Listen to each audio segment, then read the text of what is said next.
আসসালামু আলাইকুম ওয়া রাহমাতুল্লাহি ওয়া বারাকাতুহু। ইন্নাল হামদালিল্লাহ।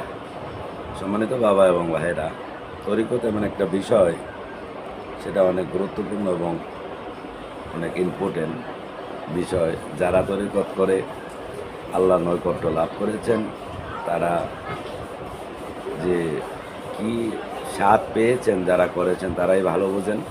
সেই জন্য অনেক তরিকতের সফিগণ প্রাসাদ, রাজত্ব ছেড়ে দিয়ে, রাজপ্রাসাদ ছেড়ে দিয়ে জঙ্গল অভিমুখী হয়ে মহান আল্লাহ পাকের নৈকট্য এবং দিদার লাভ করার চেষ্টা তারা করেছেন। যেমনটা হলো, আমাদের ভিতরে একজন রয়েছেন হজরত ইব্রাহিম আহতাম রহমতুল্লাহি আলাই। বাবাজান ছিলেন একটা প্রদেশের রাজা এবং তিনি ছিলেন সম্রাট। সে হঠাৎ করে একদিন রাতের বেলা স্বপ্নে দেখেন কে যেন তিনাকে বলছেন, ইব্রাহিম, তোমাকে দুনিয়াতে আমি পাঠিয়েছি এত সুন্দর সিংহাসনে ঘুমিয়ে থাকার জন্য নয়, এত সুন্দর রাজ প্রাসাদের ভিতরে, এত সুন্দর হাটের ভিতরে তুমি ঘুমানোর জন্য আমি আল্লাহ তোমাকে কিন্তু দুনিয়াতে পাঠাইনি। এখনো সময় আছে, তুমি তোমার কাজে নিজেকে বিলীন করো। যখন এই কথা বলা হলো, হযরত ইব্রাহিম আহতাম তিনি তিনার রাজদরবার ছেড়ে দিয়ে তিনি চলে গেলেন, সালা পরিধান করে জঙ্গলে চলে গেলেন। প্রধান যে উজির ছিল তিনাকে ডেকে এনে বললেন, আমি আপনার হাতে আমার এই রাজদরবারের দায়িত্ব আপনার কাছে রেখে গেলাম। যখন আমার সন্তান বড় হবে, তখন আপনি আমার সন্তানের হাতে এই রাজদরবার আপনি বুঝিয়ে দিবেন। এই কথা বলে তিনি রাজদরবার ত্যাগ করে একটা সালা পরিধান করে তিনি জঙ্গলমুখী হয়ে চলে গেলেন। প্রায় দীর্ঘ বছর যাওয়ার পরে হঠাৎ করে তার যিনি আপনার প্রধান,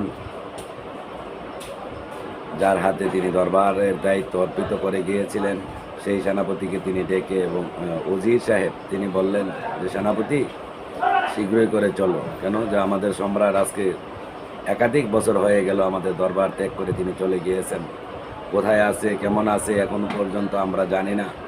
আমরা ওনার রাজদরবার আমরা পরিচালনা করছি, আসলে আমরা আমাদের সম্রাটের খোঁজখবর নেওয়া এটা আমাদের দায়িত্ব এবং কর্তব্য। একথা বলে উজির সেনাপতিকে সাথে করে নিয়ে বিশ্রাম শুরু করলেন। ঘুরতে ঘুরতে জঙ্গলের ভিতরে যাই হযরত ইব্রাহিম আহতাম রহমতুল্লাহি আলাই বাবা জানের দিদার পেলেন, সাক্ষাৎ পেলেন।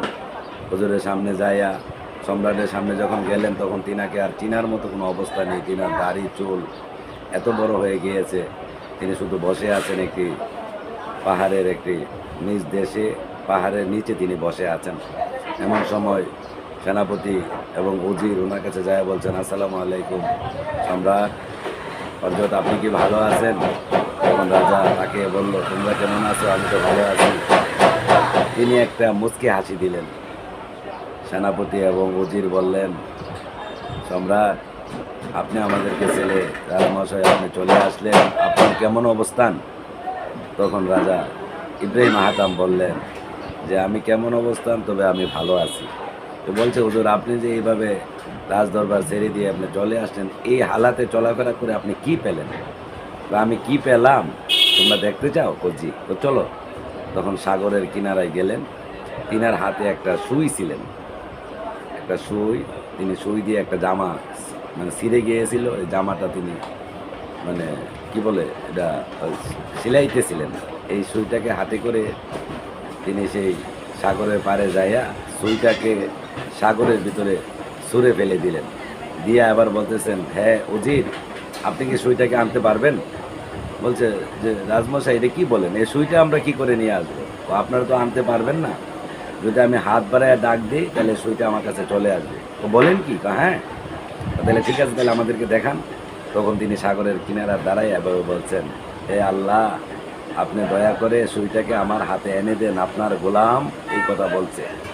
যখন তিনি হাত বাড়াইয়া এভাবে ডাক দিলেন, হঠাৎ করে একটি মাছ সমুদ্র দেশ থেকে সুইটাকে মুখে কামড় দিয়ে এনে ইব্রাহিম আহতাম রহমতুল্লাহি আলাই বাবাজানের হাতে দিলেন। দিয়ে মাছটা আবার চলে গেলেন। তখন ইব্রাহিম আহতাম বললেন, হে সেনাপতি, হে উজির, দেখেছেন আমি সুই সাগরে ফেলে দিয়েছি যখন আমার পরম বন্ধু, আমার সত্তা, আমার রবের কাছে যখন আমি বলেছি হে আল্লাহ আমার সুইটাকে আমার হাতে এনে দেন, তিনি তখন এনে দিতে বাধ্য হয়েছে। আমি আমার রাজ দরবার ত্যাগ করে জঙ্গলে কাটিয়ে মাওলার প্রেমে বেবুর হয়ে দেওয়ানা হয়ে আমি এই জিনিসটা অর্জন করেছি। আপনারা কি করতে পেরেছেন? কয় না। বলেছেন এই হলো আমার প্রভুর খেলা, এই হলো আমার প্রভুর লীলা। সম্মানিত বাবা এবং ভাইয়েরা, এই তরিকতের মানুষ, তরিকতের যারা দাখিল হয়ে মহান আল্লাহ পাকের গোলামি যারা করেছেন, আল্লাহকে যারা লাভ করেছেন, অর্থাৎ তরিকতে যারা পূর্ণভাবে দাখিল হওয়ার মতো যারা দাখিল হয়েছে, তাদের স্বাদ, তাদের চলাফেরার এই মজাটাই আলাদা। আল্লাহ পাকের রহমত প্রাপ্ত হয়ে যারা ফকিরি হাসিল করেছে, তাদের চলার স্টাইল, তাদের কথাবার্তা, তাদের পোশাক সব কিছু সমাজের চাইতে ভিন্ন। মহান আল্লাহ পাক যে কত দয়াবান, যারা আল্লাহ পাকের সঙ্গে সম্পর্ক গঠন করার মতো করেছে, একমাত্র তারাই বুঝে আমার মহান আল্লাহ তিনি কত দয়াবান। আসুন আমরা সকলেই দুনিয়ার মুখী না হয়ে পরম সত্তা মহান আল্লাহ রাব্বুল আলামিনের অনুসরণ অনুকরণ, তিনার গোলামি করি, তবেই আমরা সাকসেসফুল হতে পারবো। সকলে ভালো থাকবেন, সুস্থ থাকবেন। আসসালামু আলাইকুম ওয়া রাহমাতুল্লাহি ওয়া বারাকাতুহু।